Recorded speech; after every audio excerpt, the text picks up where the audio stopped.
Hello mga Kebrials!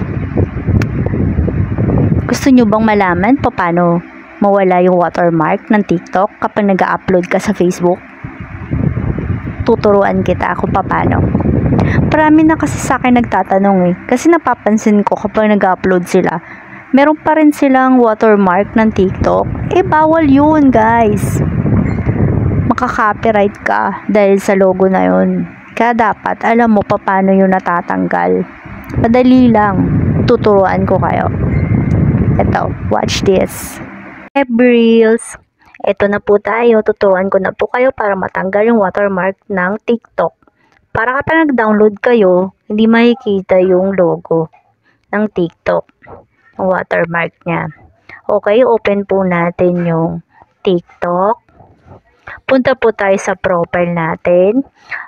Pindutin po natin yung tatlong guhit. Yan. Pili po tayo na ida-download natin. Yan. Open po natin siya. Tapos, punta po tayo sa tatlong tundok. Pindutin po natin yan.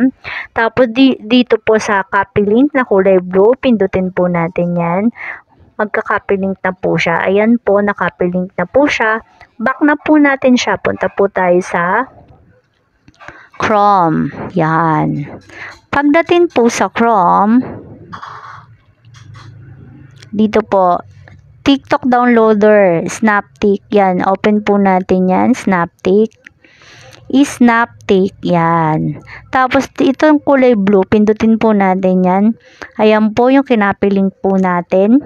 Tapos, i-download po natin dito sa download, kulay green. Yan. Dito po. Dito sa kulay blue, download. Yan, hintayin po natin siyang mag-okay. Para po naka-download na po siya. Hintayin lang po natin. Hintayin po natin siyang ma-download. Yan po, na-download na siya. Back po tayo. Punta na po tayo sa Facebook natin.